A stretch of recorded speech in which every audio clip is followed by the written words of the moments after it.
किसी नगर में एक बूढ़ा चोर रहता था। 16 वर्षीय उसका एक लड़का भी था।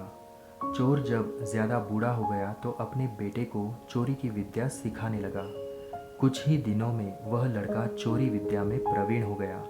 दोनों बाप बेटा आराम से जीवन व्यतीत करने लगे। एक दिन चोर ने अपने बेटे से कहा, देखो बेटा, साधु संतों की बात कभी नहीं सुननी चाहिए।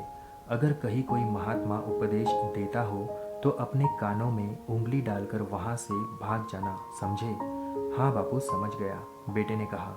एक दिन लड़के ने सोचा, क्यों न आज राजा के घर पर ही हाथ साफ कर लूं। ऐसा सोचकर उधर ही चल पड़ा। थोड़ी दूर जाने के बाद उसने देखा कि रास्ते में बगल में कुछ लोग एकत्र होकर खड़े हैं। उसने एक आते हुए व्यक्ति से पूछा, उस स्थान पर इतने लोग क्यों एकत्र हुए हैं? उस आदमी ने उत्तर दिया, वहाँ एक महात्मा उपदेश दे रहे हैं। यह सुनकर उसका माथा ठनका। इसका उपदेश नहीं सुनूंगा। ऐसा सोचकर अपने कानों में उंगली डालकर वह वहाँ से भाग निकला। जैसे ही वह भीड़ के निकट पहुंचा, एक पत्थर से ठोकर लगी और वह गिर गया। उस समय महात्मा जी कह रहे थे, कभी झूठ नहीं बोलना चाहिए। जिसका नमक खाए उसका कभी बुरा नहीं सोचना चाहिए।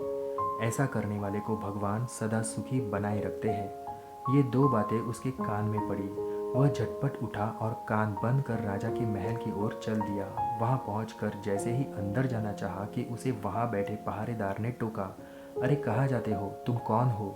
उसे महात्मा का उपदेश याद आया, झूठ नहीं बोलना चाहिए। चोर ने सोचा, आज सच ही बोल कर देखे। उसने उत्तर दिया, मैं चोर हूँ, चोरी करने जा रहा हूँ। अच्छा जाओ। उसने सोचा राजमहल का नौकर होगा, मजाक कर रहा है। चोर सच बोलकर राजमहल में प्रवेश कर गया। एक कमरे में घुसा। वहाँ ढेर सारा पैसा तथा जेवर देख उसका मन खुशी से भर गया। एक थैले में सब धन भर लिया और दूसरे कमरे में घुसा। वहाँ रसोई घर था।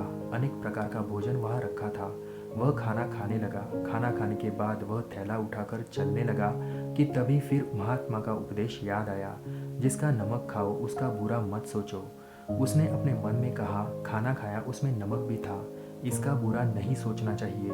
इतना सोचकर थैला वहीं रख वह वापस चल पड़ा। पहरेदार ने फिर पूछा, क्या हुआ, चोरी क्यों नहीं की?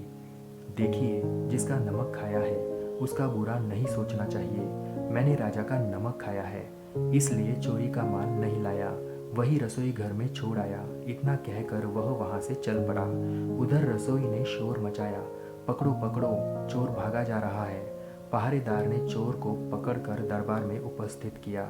राजा के पूछने पर उसने बताया कि एक महात्मा के द्वारा दिए गए उपदेश के मुताबिक मैंने पहरेदार के पूछने पर अपने को चोर बताया, क्योंकि मैं चोरी करने आया था। आपका धन चुराया, लेकिन आपका खाना भी खाया जिसमें नमक मिला था, इसीलिए आपके प्रति बुरा व्यवहार नहीं किया और धन छोड़कर भागा। उसके उत्तर पर राजा बहुत खुश हुआ और उसे अपने दरबार में नौकरी दे दी। वह 2-4 दिन घर नहीं गया तो उसके बाप को चिंता हुई कि बेटा शायद पकड़ा गया होगा। लेकिन 4 दिन के बाद लड़का आया तो बाप अचंभित रह गया अपने बेटे को अच्छे वस्त्रों में देखकर। लड़का बोला, बापूजी, आप तो कहते थे कि किसी साधु संत की बात मत सुनो, लेकिन मैंने एक महात्मा की बात सुनी और उसी के मुताबिक काम किया तो देखिए सच्चाई का फल। मुझे राजमहल में अच्छी नौकरी मिल गई। धन्यवाद।